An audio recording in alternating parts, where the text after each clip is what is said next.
Get out of my house." The billionaire CEO yelled. 6 years later, he saw his twins he never knew existed. Those documents are lies. Juliet pleaded, taking a step toward him. Let me prove it. Let me show you my real accounts, my calendar, my phone records, anything. Trevor, I love you. You know I would never do such a thing. Don't insult my intelligence by pretending this is some misunderstanding. His hand shot up like a barrier. Pack your things and get out of my house. I want you gone by morning. Pack your things and get out of my house. 9 words. That's all it took to destroy everything. But here's what makes this story different. 6 years later, Trevor Holbrook would see 2 pairs of eyes staring back at him. Eyes that looked exactly like his. Eyes belonging to children he never knew existed. And in that moment, he would realize that the woman he threw away had taken something far more valuable than his heart. She took his future. If you have ever trusted someone completely, only to have them believe lies about you from the people who claim to love them, but are really jealous of you, like this video. And if you've ever been so certain of your innocence that you couldn't imagine anyone doubting you, until they did, then subscribe to the channel, because that's where Juliet Reed stood on the worst night of her life. And you will not want to miss what karma had in place for them. The rain hammered against the floor-to-ceiling windows of the penthouse like accusations. Each drop felt personal, violent, unforgiving. Inside, Trevor Holbrook stood with his arms crossed, his face twisted into something Juliet didn't recognize. This wasn't the man who'd whispered promises in the dark. This was a stranger wearing her husband's face. "Trevor, please," Juliet's voice trembled, but underneath the fear lived something stronger. "Whatever your mother told you, whatever Margaret showed you, it's fabricated. You know me." His laugh cut through the room like broken glass. "I thought I knew you," Trevor said, his voice cold enough to freeze. "My mother showed me the bank records, Juliet. Withdrawals to offshore accounts. Meeting with her competitor's son. She has photographs. Actual evidence." What Juliet didn't know, what she couldn't have known, was that Margaret Holbrook had spent 6 months orchestrating this exact moment. 6 months of paying actors to pose in staged photographs. 6 months of doctoring financial statements with such precision that even forensic accountants would struggle to spot the forgery. 6 months of systematically poisoning her son's mind against the woman who'd given him everything. Margaret had never approved of Juliet. How could she? Juliet came from ordinary circumstances. She'd built her own career instead of being born into wealth. She made Trevor laugh in ways that made him forget his mother's rigid expectations. And that independence, that strength, that refusal to shrink herself was unforgivable. "Those documents are lies," Juliet pleaded, taking a step toward him. "Let me prove it. Let me show you my real accounts, my calendar, my phone records, anything. Trevor, I love you. You know I would never." "Don't." His hand shot up like a barrier. "Don't insult my intelligence by pretending this is some misunderstanding. My mother wouldn't fabricate evidence against my own wife. She's trying to protect me from someone who saw an opportunity and took it." Juliet's hand moved instinctively to her stomach. Beneath her palm, a secret lived. 2 secrets, actually. The ultrasound image in her purse showed 2 tiny heartbeats, 2 precious lives she'd been planning to reveal next week on their anniversary. She'd bought a gift, planned a special dinner, imagined his face lighting up with joy. But looking at this stranger in front of her, she knew telling him would change nothing. He wouldn't believe her. He wouldn't care. He'd probably accuse her of trying to trap him with a pregnancy as fake as the evidence his mother had manufactured. "I came from nothing. Is that what you really think?" Juliet's grief transformed into something sharper. "You know that's not true. You know I chose to build my own career instead of relying on my family's resources. You said you loved that about me. You said my independence was one of the things that made you fall for me. I said a lot of things to a woman I thought was real." Trevor's voice went flat, dead. "Security will be here in 5 minutes. You can take your purse and your phone. Everything else stays. Every piece of jewelry I bought you, every designer dress, every gift. You leave with exactly what you brought into this marriage." He paused, and the next words felt designed to wound. Nothing. The security guards arrived right on schedule. Two men in uniform who'd always greeted Juliet warmly now stood ready to escort her out like a criminal. She picked up her purse, the one containing the ultrasound image of the children Trevor would never know he'd created, and walked toward the door with her head high. As she passed Trevor, she stopped, looked at him one final time. "You chose to believe them over me," Juliet said softly. "That's not their fault. That's yours. You were too insecure to trust that a strong woman could actually love you. So when they gave you an excuse to push me away, you took it. You're not a victim, Trevor. You're a coward." Something flickered in his eyes. Doubt maybe, or the ghost of a love they'd shared. But Margaret's voice cut through from across the room. "Don't listen to her manipulation tactics, sweetheart. She's trying to confuse you." The guards gently took Juliet's arms. She didn't resist. She walked out of the penthouse, out of her marriage, out of the life she'd built, and into the storm with nothing but her dignity and two precious secrets growing beneath her heart. The rain was torrential. Security offered to call her a car, but Juliet refused. She stood on the sidewalk, soaking wet, one hand pressed to her stomach where her babies, Trevor's babies, grew strong and safe. She made a vow in that moment. Trevor Holbrook would one day see what he'd thrown away. He would understand the magnitude of his mistake. And when that day came, she would be so far above him that his apologies would never reach her. Juliet pulled out her phone and dialed the number she'd sworn never to use. 3 rings. Then a familiar voice answered. "Uncle Marcus?" Her voice was steady despite the rain and heartbreak. "I'm coming home." If you've ever been underestimated or thrown away by someone who should have believed in you, hit that like button and subscribe to the channel.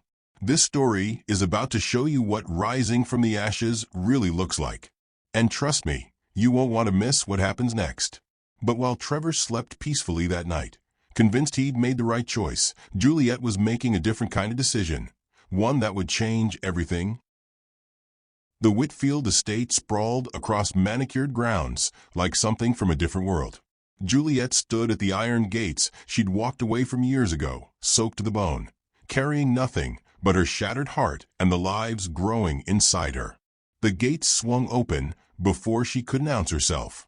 Uncle Marcus stood on the front steps with an umbrella and eyes filled with relief. Silver-haired, imposing, powerful. He looked exactly as she remembered. The moment she reached him, he wrapped her in his arms. "I've been waiting for you to come home," Marcus said simply, holding her while she finally allowed herself to break. Inside the mansion, wrapped in a warm robe with tea steaming in her hands, Juliet told him everything. The fabricated photographs, Margaret's poisonous interference, Trevor's cruel dismissal, the wedding album thrown at her feet, and finally, the secret she'd been cherishing alone. She was pregnant, with twins. Marcus's face transformed from sympathetic to absolutely murderous. "I'll destroy him," Marcus said, his voice dangerous. "I'll take everything he has and grind it into dust." "No." Juliet's voice was firm despite her tears. "I don't want you to fight my battles, Uncle. I want you to teach me how to fight them myself." Trevor threw away the woman who loved him. "I'm going to make sure he spends the rest of his life looking up at the woman he discarded." A slow smile spread across Marcus's face. This was the niece he remembered, the girl who'd walked away from wealth to prove her own worth. "Then we rebuild you," Marcus said, stronger than before. The months that followed transformed everything.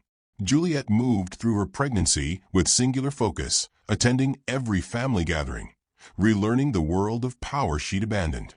Marcus brought her into meetings as an observer first, teaching her the intricacies of their empire, showing her where weakness could be exploited and strength could be leveraged. She absorbed everything like a woman possessed. "The hospitality division has potential but lacks vision," Marcus said during breakfast, when Juliet was 6 months pregnant. "I'm considering bringing in new leadership." "Give it to me," Juliet said immediately. "I'll turn it around." Marcus studied his niece, pregnant, determined, absolutely fearless. "You'll start as a consultant after the babies arrive," he said. Prove yourself, and we'll talk about leadership. The birth was complicated but triumphant. Grace arrived first, screaming her displeasure at the world with impressive volume. Ryan followed minutes later, quieter but somehow more intense. His tiny fists clenched like he was ready to fight. Juliet held her son and daughter and felt something solidify inside her chest. A core of steel wrapped around her heart. These children would never see their mother weak. They would never learn that powerful women bow to anyone. "They're perfect," Marcus whispered, peering at his great-niece and nephew with wonder. "They have your strength in their faces already." "They have his eyes," Juliet said quietly, looking at the gray-blue irises that mirrored Trevor's exactly. "But they'll never know the coward behind those eyes. They'll only know their mother's power." Juliet returned to work within weeks, babies strapped to her chest, refusing to waste time on extended recovery. She started as promised, a consultant reviewing the hospitality division's operations. What she found was inefficiency, missed opportunities, and leadership grown complacent. She wrote a brutal assessment and handed it to Marcus with a restructuring plan. "This is ruthless," Marcus said, impressed. "But it works. You're hired, not as a consultant, as division head." The announcement sent shockwaves through Whitfield Enterprises. Marcus's niece, with infant twins, was taking over a struggling division. Board members who'd known Juliet since childhood supported her. The ones who saw only a young single mother doubted publicly. Juliet proved them wrong systematically. She fired dead weight, promoted hungry talent, and personally courted investors who'd been ignoring the division for years. She attended meetings with babies strapped to her chest, nursed them during conference calls, and somehow managed to close deals worth hundreds of millions. Her breakthrough came during negotiations with international hotel groups. They'd been skeptical of meeting with her, but Juliet walked into that conference room like she owned it, presented a vision so compelling they couldn't refuse, and walked out with a partnership worth billions over 5 years. One afternoon, during a critical video conference with Japanese investors, Grace marched into frame, climbed onto her mother's lap, and announced to the screen, "My mommy is the boss of everything. If you don't listen to her, you'll regret it." Ryan appeared beside his sister, nodding solemnly. "Mommy says powerful people don't ask, they tell. So we're telling you, give mommy what she wants." The investors, initially startled, burst into laughter.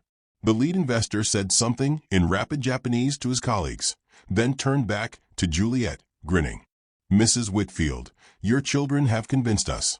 Any woman raising kids with that confidence deserves our complete trust." "You didn't just save the division," Marcus told her later, pride radiating from every word. "You turned it into our most valuable asset." Ryan and Grace grew into remarkable children. Sharp, observant, absolutely hilarious. They absorbed their mother's strength through osmosis, watching her command boardrooms while never missing bedtime stories. By their 5th birthday, they were unstoppable. Drop a comment telling me, could you rebuild yourself like Juliet did? Because what happens next is going to test everything you think you know about second chances.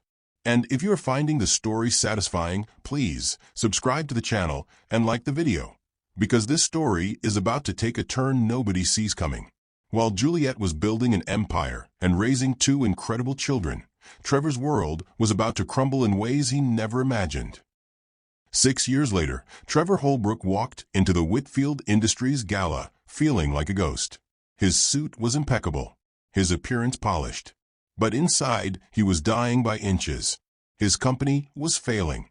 The decisions he'd made while obsessed with proving his mother right about Juliet had weakened everything his grandfather built. Contracts fell through. Partnerships dissolved. Investors lost confidence. The arrogance that made him dismiss his wife's pleas had infected his leadership. And now the empire was crumbling. But that wasn't even the worst part. 3 months ago, his mother Margaret had suffered a massive stroke. Trevor sat by her hospital bed, watching machines keep her alive, when suddenly she gripped his hand with surprising strength. Her eyes were desperate, pleading, filled with tears and something that looked like guilt. "I lied," Margaret whispered, each word a struggle. "About Juliet. All lies. The photos were fake. She never cheated. I destroyed your marriage because I thought she wasn't good enough for our family. Trevor felt the world tilt sideways. What are you saying? I fabricated everything. Margaret's voice broke. The bank records, the photographs, the witnesses, all of it. Juliet was innocent. She was a good woman who loved you. And I ruined her because of my pride. She died 3 days later, taking her confession to the grave, but leaving Trevor with a truth that shattered him completely. He'd thrown away a faithful, loving wife based on lies. He believed his mother's poison over the woman who'd given him her heart. Trevor tried to find Juliet afterward. Her old phone number was disconnected. Her friends claimed not to know where she was. Every trail led nowhere. It was as if she'd been erased from existence. Or more accurately, had erased herself from his world entirely. "Sir, I found something," his assistant said hesitantly. "There's a major gala hosted by Whitfield Enterprises. If we need their partnership to save the company, you'll have to attend." Trevor had no idea who ran Whitfield Enterprises. Didn't care about anything except finding Juliet. But saving his family's company required him to show up, smile, network, and pretend his life was in ashes. "Book my attendance," Trevor said hollowly. The ballroom was magnificent. Crystal chandeliers cast golden light over 300 guests, who represented the pinnacle of global power. Trevor moved through the crowd mechanically, shaking hands, making small talk while his mind screamed at him to leave. Then the room shifted. Conversation dimmed. Heads turned, and Trevor looked up to see her. Juliet walked into the ballroom wearing sapphire silk that made her dark skin luminous. Her hair was swept up elegantly. Diamonds glittered at her throat and ears. She carried herself like a queen entering her throne room. She was breathtaking, powerful, absolutely, completely untouchable. Trevor's heart stopped. This was his Juliet, the woman he'd thrown into the rain. But this wasn't the broken woman who'd begged him to believe her. This was someone who'd taken her pain and forged it into armor. Someone who'd risen from the ashes he'd left her in and become magnificent. Then Trevor saw the man beside her. Tall, handsome, confident. The man placed his hand on Juliet's lower back with the ease of someone who belonged there. Someone who'd earned the right to touch her. Juliet smiled up at him with genuine warmth, with trust, with something that looked like love. Trevor felt sick. He took a step forward, needing to reach her. But then he saw them. 2 children holding hands near Juliet. A boy and a girl wearing matching navy outfits, looking around the ballroom with identical expressions of curious intelligence. They couldn't have been older than 5 or 6. They had Juliet's smile, Juliet's grace. And when the little boy turned to look in Trevor's direction, Trevor saw his own eyes staring back at him. Gray-blue. Exact match. The world tilted violently. Those were his children. Juliet had been pregnant when he threw her out. These beautiful, confident children were his, and they had no idea he existed. "That's Juliet Whitfield," someone said near Trevor's elbow. "Marcus Whitfield's niece. She runs their entire hospitality division. Turned it into a gold mine. Brilliant woman." Trevor couldn't breathe. "She's engaged to Dr. James Sullivan. You know, the surgeon who does all that humanitarian work. Perfect power couple. Those are her twins, Ryan and Grace. Brilliant kids, from what I hear." Trevor felt like he was drowning. Juliet Whitfield. She'd been a Whitfield all along. Had walked away from this world of wealth and power to prove herself. And he'd believed she was a gold digger. He'd accused the heiress to one of the world's largest fortunes of chasing his money. The irony would have been funny if it wasn't destroying him. Juliet took the stage to give a speech about resilience and innovation. Her voice was strong, confident, magnetic. She told a story about rising from impossible circumstances, about being broken and choosing to rebuild stronger. She never mentioned Trevor by name, but he heard himself in every word. The person who had broken her. The fool who had thrown her away. The crowd roared with applause. Dr. Sullivan looked at her like she hung the stars. The children, Ryan and Grace, clapped enthusiastically, clearly proud of their mother. Trevor managed to corner Marcus Whitfield during a break in the festivities. The silver-haired man radiated the kind of power that came from decades of building empires. "Mr. Whitfield, I need to speak with Juliet," Trevor said desperately. "Please. I need to apologize. I need to explain." Marcus looked at him with such cold disdain that Trevor actually stepped back. "So you're the fool who threw my niece out like trash," Marcus said. "I was hoping to meet you eventually. Wanted to see what weakness looked like up close." "Those are my children," Trevor's voice broke. "I didn't know. I never knew she was pregnant. Please, I just need 5 minutes."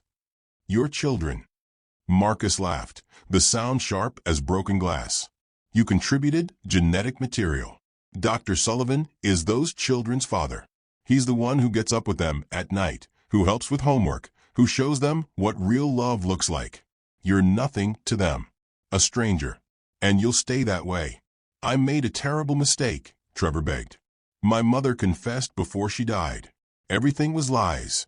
The photos were fabricated. Juliet never cheated. Please, I just want a chance to apologize." "Some apologies come 6 years too late, boy," Marcus said coldly. "You destroyed something precious, and now you get to live with that knowledge forever." Marcus walked away, leaving Trevor standing alone. Trevor watched Juliet from across the room. Watched his children lean into her with total trust. Watched Dr. Sullivan kiss Juliet's temple while she laughed at something he whispered.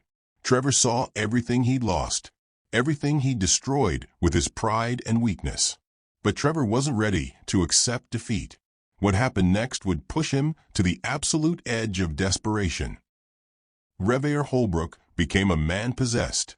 He couldn't eat, couldn't sleep, couldn't focus on anything except reaching Juliet.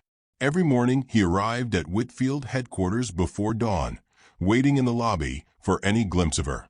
Security eventually banned him from the building, so he waited on the street outside, standing in the cold for hours, just hoping she would see him.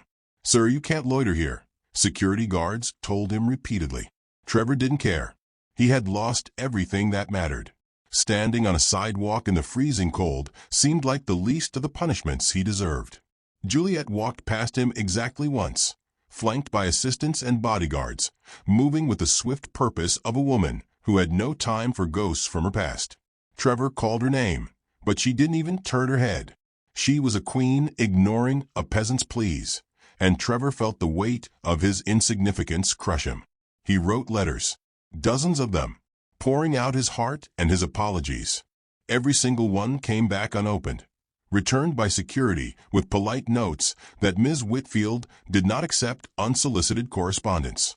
Trevor tried reaching out to her former friends, people from their married life, but they all said the same thing. Juliet Whitfield didn't revisit her past. She had moved forward, built something extraordinary, and had no interest in looking back at the wreckage. Meanwhile, the Holbrook family empire continued its death spiral. His father, Harrison, who'd retired years ago, came back to assess the damage and was horrified by what he found. "What happened to you?" Harrison demanded. "You were brilliant, and now you're making reckless decisions that endanger everything we built." "I destroyed the only thing that mattered," Trevor said simply. "Everything else is just noise." "Then accept that she's gone," Harrison said, not unkindly. "Sometimes we make mistakes we can't fix. Sometimes we lose things we can't get back." But Trevor couldn't accept it. He learned Juliet volunteered at Children's Memorial Hospital where Dr. Sullivan worked. Trevor waited there for 18 hours straight, ignoring nurses who told him to leave, security guards who threatened to call the police, doctors who looked at him with pity and disdain. He sat in the lobby like a statue until finally, Juliet walked through the front doors. She froze when she saw him. For one moment, Trevor saw something flicker across her face. Surprise, maybe, or the ghost of old emotions. But it vanished so quickly he might have imagined it. "You have 60 seconds before I call security," Juliet said, her voice flat and emotionless. That emptiness terrified Trevor more than rage would have. Rage meant she still felt something. This cold indifference meant he was already dead to her. "I know the truth," Trevor said, words tumbling out frantically. "My mother confessed before she died. The photos were fake. You never cheated. Everything was lies designed to destroy you because they thought you weren't good enough for our family. I believed them over you, and I hate myself for it. Juliet listened with a face carved from ice.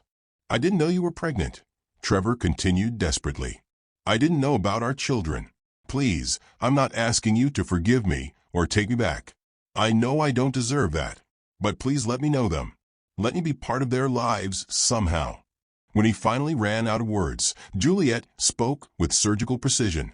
6 years ago, I would have forgiven you anything. I loved you so completely that I would have believed any explanation, accepted any apology. But that woman died the night you threw her into the rain. She died cold and alone and pregnant with your children while you slept comfortably in the bed you kicked her out of. I know, Trevor's voice broke. I know, and I'm sorry doesn't cover it. Nothing covers it. But I'm begging you. The person standing in front of you now isn't your wife, Juliet continued relentlessly. She's someone you created with your weakness. You chose to believe lies because trusting me required courage you didn't have. You threw me away because your family convinced you I wasn't good enough, and you were too insecure to fight for what we had. That's not their fault, Trevor. That's yours. Those are my children, Trevor whispered. I have a right. You have no rights. Juliet's voice cut like a blade. James Sullivan is their father. He reads them bedtime stories and helps with homework and shows them every single day what real love looks like. You're just a man whose genetic material contributed to their existence. Biology doesn't make you a parent. Love does. Showing up does. And you didn't either. Trevor fell to his knees in the hospital lobby, not caring who saw, not caring about dignity or pride. Please, he said. I'll do anything. Take my company. Take everything I have. Just let me know them. Let me try to be better. Juliet stared at him for a long moment. This broken man who'd once held all the power in their relationship. You'll receive an invitation to their birthday party, she said finally. You can attend as a stranger, someone named Trevor, whom Mommy used to know. You will not tell them who you are. You will not upset them. You will not confuse them with claims of biology. 1 hour, Trevor. That's all you get. She walked away, her heels clicking against tile, leaving Trevor kneeling on the hospital floor with the smallest thread of hope he'd been granted in months. If you're feeling this story right here, that mix of heartbreak and justice, smash that like button and share this with someone who needs to hear it, and also help the channel by subscribing. Because what happens at that birthday party is not one to miss. Trevor arrived at that birthday party carrying nothing but hope and regret. What he found there would change everything. The birthday party was a wonderland.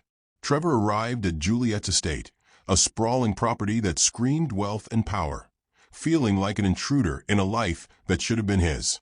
The grounds were transformed into a magical carnival with games, entertainment, and decorations that would have bankrupted most people.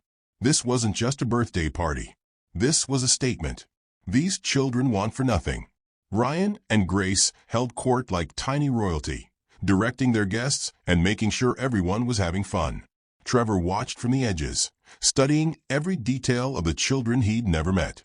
Grace was bold and outspoken, ordering adults around with confident charm. Ryan was quieter, but somehow more intense, observing everything with thoughtful eyes that reminded Trevor of Juliet. They were extraordinary. Dr. James Sullivan was everywhere, hoisting both children onto his shoulders, helping them cut the massive birthday cake, refereeing games between competitive kids. The children called him Daddy with such easy affection, such absolute trust, that Trevor wanted to simultaneously thank him and hate him. Sullivan was everything Trevor should have been: present, loving, secure enough to stand beside a powerful woman without feeling diminished. Uncle Marcus doted on the twins like a proud grandfather, sneaking them extra desserts and conspiring with them on some elaborate plan involving water balloons. The entire scene was one of family and love and belonging, and Trevor was the only person there who didn't fit. Juliet approached him as the party was winding down. She wore casual elegance, jeans and a silk blouse, and somehow managed to look more powerful than most people did in formal wear. "You can meet them now," Juliet said quietly. "Remember our agreement. You're just Trevor, an old friend of Mommy's. Nothing more." She called the children over. They came running, flushed from playing, eyes bright with birthday joy. Up close, Trevor could see himself in their features, his eye color, the shape of his nose, the way Ryan tilted his head when thinking. But they were so much Juliet too, all her strength and intelligence written across their young faces. "Ryan, Grace, this is Trevor. He's an old friend who wanted to wish you happy birthday." "Hi, Trevor," Grace said with enthusiastic confidence. "Thank you for coming. Did you have fun? The bounce house was the best part, right?" "I'm Ryan," the quieter twin said politely. "Thank you for the present. Mommy says it's nice to thank people even before opening presents." Trevor's throat closed up. He was talking to his children for the first time, and they had no idea who he was. "Happy birthday," Trevor managed. "You're both remarkable." "We know," Grace said matter-of-factly. "Mommy says powerful people should be proud of being remarkable. Are you here to work with Mommy?" "Everyone here works with Mommy except Daddy and Uncle Marcus." "Something like that," Trevor said. Ryan studied him with unsettling intensity. "You look sad. Are you okay? If you're Mommy's old friend, you should know that Mommy is really good at fixing sad." "Your Mommy is the best at fixing things," Trevor agreed, his voice rough with emotion. "You should probably leave before the cake cutting though," Grace advised seriously. "Mommy gets really scary when people are late for important things. Her scary face makes grown-ups cry sometimes. I've seen it happen." "It's true," Ryan nodded solemnly. "Even Uncle Marcus is afraid of Mommy's scary face." Despite everything, Trevor almost smiled. These children were funny and sweet and so perfectly themselves. They didn't need him. They had everything. Juliet collected her children and sent them back to the party, leaving Trevor alone with his grief. Later, as guests were leaving, Dr. Sullivan approached him. Trevor braced himself for confrontation, but Sullivan's expression was thoughtful, almost kind. "Walk with me," Sullivan said. They moved to a quieter part of the garden. "I love Juliet completely," Sullivan said without preamble. "And I love those kids like they're my own blood. But I'm not naive. Someday they'll ask questions about their biological father. Someday they'll want to know their full story. When that day comes, I think they should have the option of knowing you." Trevor stared at him in disbelief. "Why would you give me that? You won. You have everything." "Because this isn't about winning." Sullivan met his gaze steadily. "It's about what's best for Ryan and Grace. While I believe I'm their real father in every way that matters, I also believe children deserve to know where they came from. If Juliet ever decides they should know you exist, I won't stand in the way. Her happiness matters more to me than my pride." "You're a better man than I ever was," Trevor said, the words bitter with truth. "Yes," Sullivan agreed simply. "I am. But that doesn't mean you can't become better. Those kids deserve to know a version of their biological father who's worthy of knowing. If you want a place in their future, however small, become someone they'd be proud to claim." As Trevor left the party, he realized he'd been given something unexpected, not forgiveness, but possibility. The question was, could he become worthy of it? Trevor's journey toward redemption had begun, but the road ahead would be longer and harder than he ever imagined. Years passed like chapters in a book Juliet had written herself. Trevor kept his word. Every week, without fail, he showed up for video calls with Ryan and Grace. Never late, never canceled, never pushing boundaries or trying to take more than Juliet had offered. He helped Grace practice presentations, taught Ryan about different types of architecture when the boy showed interest, made them laugh with terrible jokes that made Dr. Sullivan roll his eyes good-naturedly in the background. He was building something small but real, not redemption, but consistency. The twins warmed to him gradually, treating him with genuine affection. But they always called Sullivan Dad, and Trevor by his first name. Trevor never corrected them. He understood his place now. Juliet married James in a ceremony that made headlines. 300 guests witnessed a love story that felt like vindication. Trevor received his invitation and attended, sitting near the back, watching the woman he'd destroyed marry the man who cherished her. He felt no jealousy, no bitterness, just genuine happiness for her happiness and profound acceptance of what he'd lost through his own weakness. When James officially adopted Ryan and Grace, the twins chose to become Ryan and Grace Langston Whitfield. Whitfield is Mommy's power name, Grace explained seriously. Langston is Daddy's love name. Trevor received notification of the adoption and sent a letter congratulating James, thanking him for being the father Trevor couldn't be. It was gracious, appropriate, and accepted his place with finality. Meanwhile, Trevor relocated permanently across the country, removing himself from Juliet's orbit completely. He rebuilt his career slowly, working as a consultant for smaller firms, measuring his worth by who he was becoming rather than what he owned. He lived simply now, modestly. The humility suited him. The Holbrook empire was gone, acquired by Whitfield Industries and rebranded. Trevor worked remotely for the company his ex-wife controlled. It was humiliating and deserved in equal measure.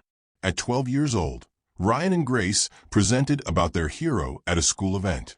Trevor watched via video link as his daughter stood confidently before the class.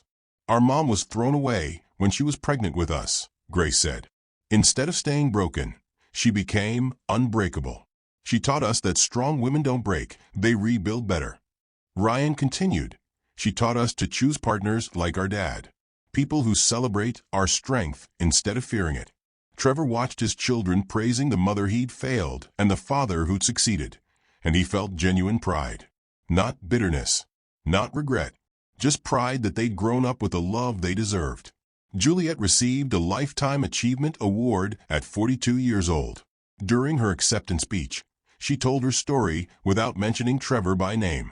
She talked about being rejected while pregnant, about building her empire from rock bottom, about meeting someone who saw her worth. "To every woman who's been told she's not enough," Juliet concluded, her voice ringing through the ballroom, "here's the truth. You're not enough. You're too much for small minds, too bright for dim eyes, too powerful for weak hands. Don't shrink yourself to fit their limited vision. Build yourself so tall they have to crane their necks to see you. And then don't look down." The audience rose in thunderous applause. Juliet stood as a queen, the woman who'd been thrown away and became invaluable. That night, Juliet sat on her balcony with James, their children asleep inside. She thought about Trevor briefly, not with anger, just mild curiosity about how different her life would be if he'd been stronger. But she was grateful he wasn't. His weakness had led her to James's strength. His rejection had led her to discover she was always her own hero. His failure had freed her to become who she was always meant to be. "What are you thinking?" James asked. Juliet smiled. "I was remembering that I used to think being thrown away was my ending. Turns out it was my beginning." Grace's voice called from inside. "Mommy, Ryan says Trevor should get more points in our ranking. We need you to judge." Juliet laughed and walked inside to her family. Even in debates about Trevor, she was the ultimate authority, the judge, the kingdom, the crown.